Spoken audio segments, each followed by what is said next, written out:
Assalamu alaikum, dear students. Welcome to the most important play, that is The Murder in the Cathedral, which has been written by T.S. Eliot. इस play पे जाने से पहले आपको पता होना चाहिए कि लिखा किसने और उस राइटर की थोड़ी बायोग्राफी आपको पता होनी चाहिए, उसने और क्या क्या चीज़ें लिखी हुई हैं।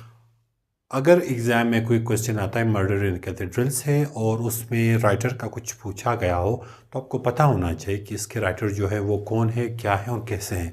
थोड़ा सा इंट्रोडक्शन बायोग्राफी हम राइटर की पढ़ते हैं, फिर हम जाते हैं हमारे प्ले की तरफ। So let's get started. So आपके जो T.S. एलियट साहब हैं, उनका पूरा नाम है थॉमस स्टर्न्स एलियट।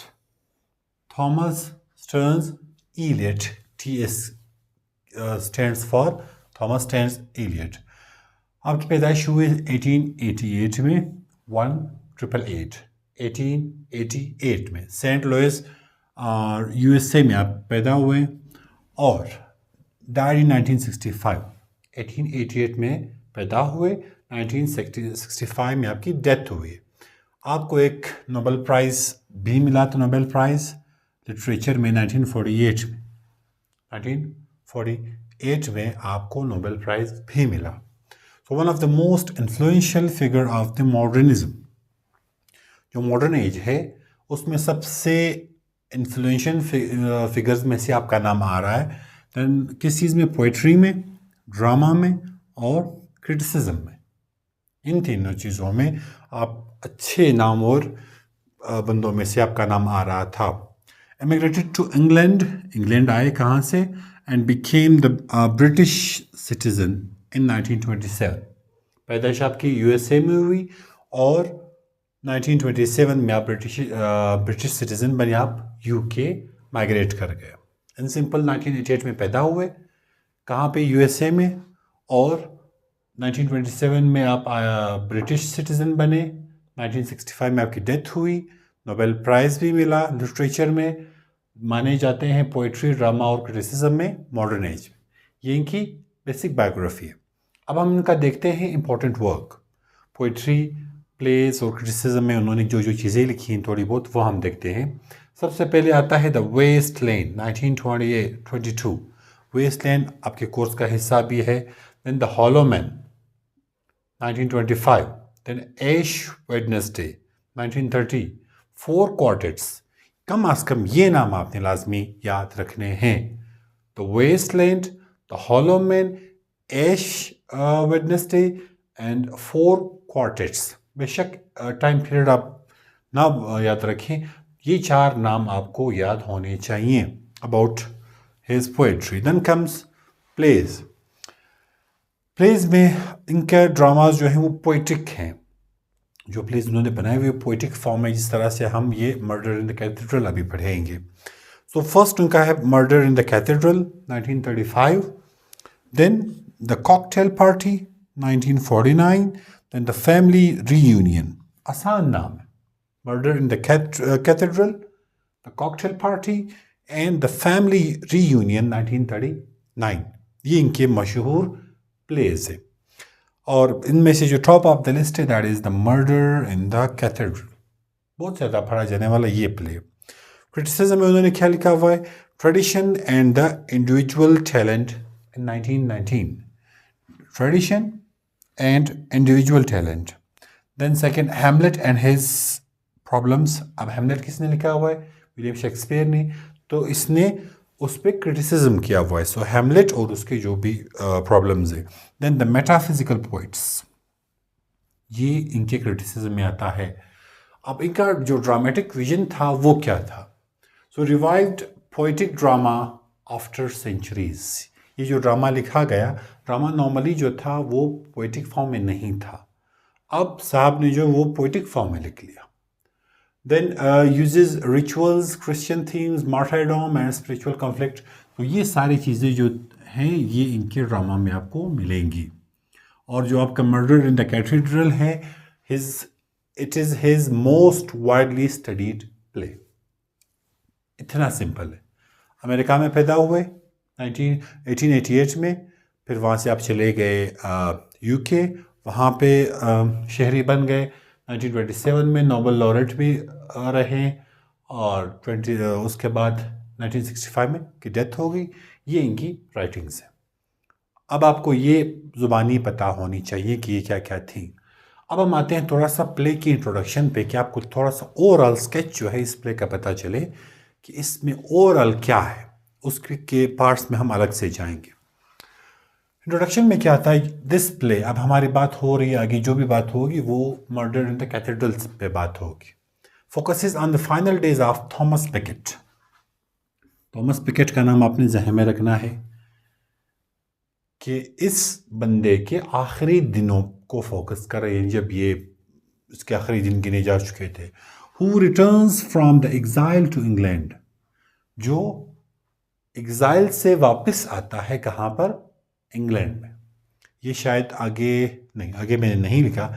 तो बेकेट साहब जो है वो एग्जाइल पे थे कहाँ पे, फ्रांस में। ये आपने लाजमी याद रखना है, फ्रांस में थे और तकरीबन फॉर 7 years फ्रांस में थे, वहां से आए। सो अब faces intense political and spiritual conflict with King Henry to.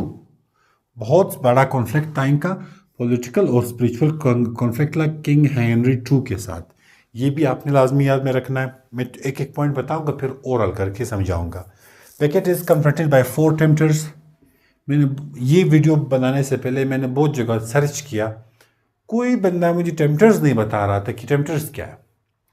Play मैंने पढ़ा समझा, देन आपको अभी मैं टेम्पटर्स क्लियर कराऊंगा ये क्या है। एंड इट्स अबाउट, अच्छा ये तो हम बाद में पढ़ेंगे। अभी के लिए ये हुआ है कि इस प्ले की इंट्रोडक्शन में होता क्या है, जो आपके बेकेट साहब है, थॉमस बेकेट, ये है फ्रांस में। फ्रांस में एग्जाइल पे है, यानी इलाका बदर हुए, इंग्लैंड इसने छोड़ा हुआ है। अब इसको छोड़ने से पहले हुआ क्या है, जो किंग हेनरी टू है, ये बड़े अच्छे दोस्त थे बेकेट के। ये किंग है और ये आम बंदा है। बेकेट ने क्या, हेनरी ने क्या किया, बेकेट साहब को जो है एक बड़े अच्छे पोजीशन पे, यानी जो उनके पॉप वगैरह है, पादरी वगैरह है, उनका हेड बनाया। आर्क बिशॉप, आर्च बिशॉप कुछ लिखते हैं, कुछ आर्क बिशॉप उसको पढ़ते हैं, वो बनाए इसको। किंग साहब चाह रहे हैं कि भाई अब तुम जो हो मेरे लिए काम करो। जिस तरह से वो ठेके की मौलवी या ठेके के पादरी, जो ठेके के पंडित थे, उनको हुकूमत रखती है अपने साथ, जिनका जिक्र हो रहा है, आपको आइडिया है। तो इसी तरह इन्होंने रखा इनको। अब इनको लग रहा है कि यार ये जो आपके बेकेट साहब हैं वो अब मेरे हक में फैसले देंगे, मेरे हक में फतवा देंगे। जब बेकेट उस आर्क बिशप की पोजीशन पे आए तो ही सेड कि नहीं, मैं हक की बात करूंगा, चाहे तुम बुरा मानो या सही मानो। तो इसको बड़ा बुरा लगा और इन दोनों के बीच रेवलरी स्टार्ट हो गई। ये साहब जो है इनको इलाका बदर किया गया, ये चले गए। इसने इंग्लैंड छोड़ा, कहाँ पे, फ्रांस चले गए और फ्रांस में 7 साल तक रहे। अब जब आपका प्ले स्टार्ट होता है, जो आपका पार्ट 1 स्टार्ट होता है, इसमें हो ये रहा कि जो बेकेट है वो वापस आ रहा है 7 साल बाद। 7 साल बाद वो वापस आ रहा है तो प्ले स्टार्ट हो रहा है। ये इसका बैकग्राउंड आपने ज़हन में रखना है, राइट। और ये कुछ 4 टेम्पटर्स हैं। एक है सेफ्टी एंड कंफर्ट, दूसरा है power and political alliance, revenge, spiritual pride. ये चारों हैं। इसको हम वहाँ जाके पढ़ेंगे, अभी होल्ड पे रखते हैं, लेकिन ये इसके स्ट्रक्चर में ज़रूरी है। अब इसका स्ट्रक्चर और क्या है, प्ले जो है आपका 2 पार्ट्स में डिवाइडेड है। पूरा प्ले जो 2 पार्ट्स में हो विद एन इंटरल्यूड। इंटरल्यूड कहा जाता है सरमन को, यानी खुतबा। पहले एक पार्ट आता है, फिर खुतबा आता है, फिर तीसरा पार्ट आता है, दूसरा। अब पार्ट 1 में क्या होता है, temptation and inner conflict. Part 1 में ये होता है कि वो आ जाता है वहाँ से और ये टेम्पटर्स इसके पास आ जाते हैं, इनर कन्फ्लिक्ट में होता है। दूसरे में क्या होता है कि वो खुतबा देता है किस चीज़ पे, Becket delivers the Christmas sermon about martyrdom, जो शहादत के बारे में क्रिसमस के इवेंट पे ये खुतबा देता है। और पार्ट 3 में क्या होता है, वो मारा जाता है और उसके मारने के बाद जो चीज़ें होती, बस ये आपका प्ले है।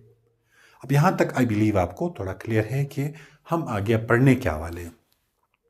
जो आपका पार्ट 1 है ये होता है 1 डे लाइक बिफोर क्रिसमस।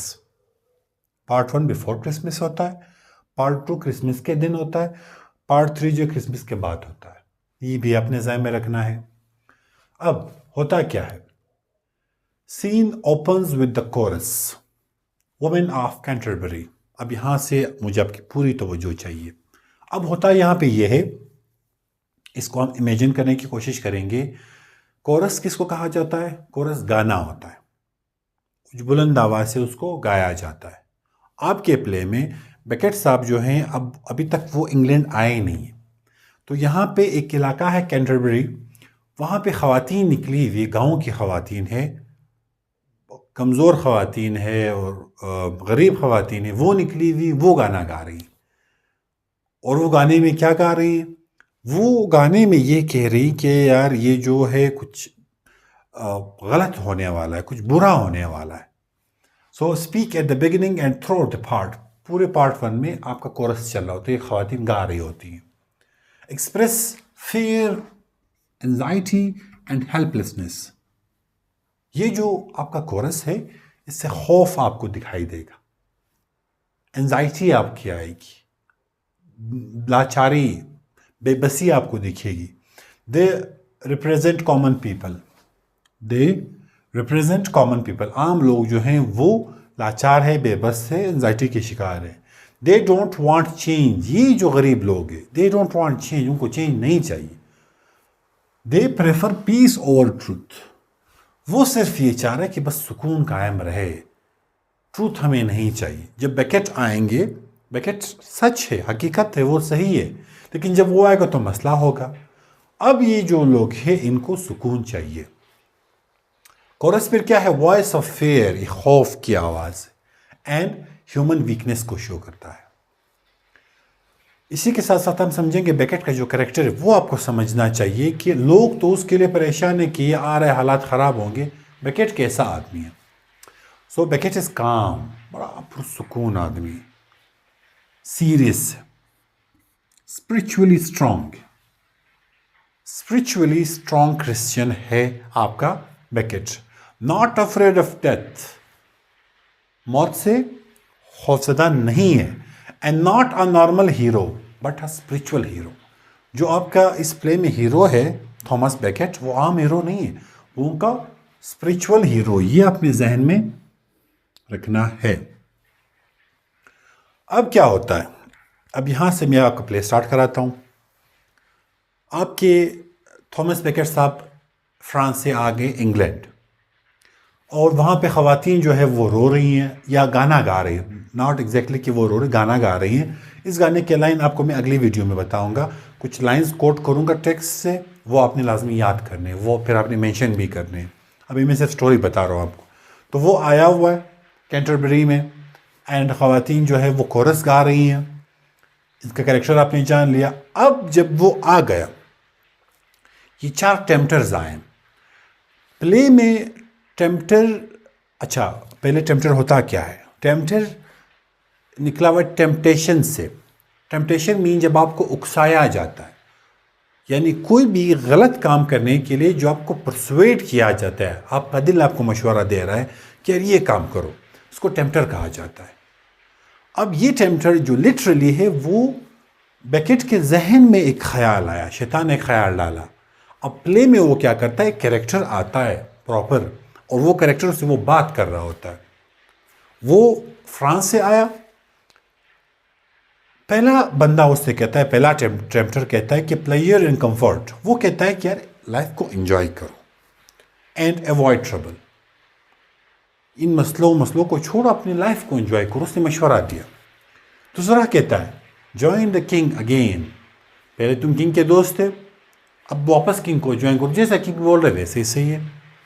तीसरा क्या करता है, टेक रिवेंज ऑन एनिमीज। जिन लोगों ने तुम्हारे साथ ऐसा किया, तुम्हें यहाँ से एग्जाइल करना पड़ा, तो तुम क्या करो, उनसे बदला ले लो। और सबसे नुकसानदाह जो टेम्पटर है वो क्या है, यानी जो चौथा ख्याल उसके जहन में आया, जो चौथा कैरेक्टर आया, वो उसको बोल रहा है स्पिरिचुअल प्राइड का, यानी seek martyrdom for personal glory. ये आपके लिए भी है। सीक मार्टरडाइम फॉर पर्सनल ग्लोरी, ये सबसे इंपॉर्टेंट। अगर आपसे पूछा भी गया कि सबसे खतरनाक डेंजरस टेम्पटर कौन सा था, तो आपने बोलना है कि द फोर्थ वन। इसने कहा कि तुम ऐसे करो, शहीद हो जाओ किंग के हाथों, और ताकि और जहन में ये रखो ताकि पर्सनल ग्लोरी के लोग ये कि देखो दीन के नाम पे शहीद हो गया। ये चौथा टेम्पटर इसको बोलता है। और बेकेट इसको बोलता है the most dangerous tempter. And it's true कि बहुत सारे लोग जो है कोई भी काम कर रहे होते हैं, इन्नमल आमाल बिन्नियात, बहुत सारे लोग बहुत सारे काम कर रहे होते हैं, उनकी नीयत पे डिपेंड कर, अगर वो अल्लाह के लिए करे तो इट्स फाइन। तो बेकेट साहब कह रहे हैं कि यार ये तो कोई शहादत नहीं हुई, अगर मैं पर्सनल ग्लोरी के लिए काम कर रहा हूँ। तो इस पे ये कहता है कि it is the most dangerous tempter. तो ये टेम्पटर इनके पास आते हैं। जो बेकेट है वो इनर कॉन्फ्लिक्ट का शिकार है इस एक्ट में, यानी इस पार्ट में। उधर से गाना भी चल रहा है और यहाँ पे उसका जो पार्ट 1 है वो ख़त्म हो जाता है। And here it comes to an end. अब पार्ट 2 में मैं क्या करूँगा, इसी को कंटिन्यू रखूँगा और इसका जो है कुछ डायलॉग्स हैं कोरस के वो, और कुछ जो बेकेट के वो मैं आपको हाईलाइट कर रहा हूँ कि ये वाले डायलॉग्स हैं वो आपने याद करने हैं। And then we will move toward the interlude. So it's all for this one. I'll go to the part 2. I must have uploaded it by now. Thank you so much.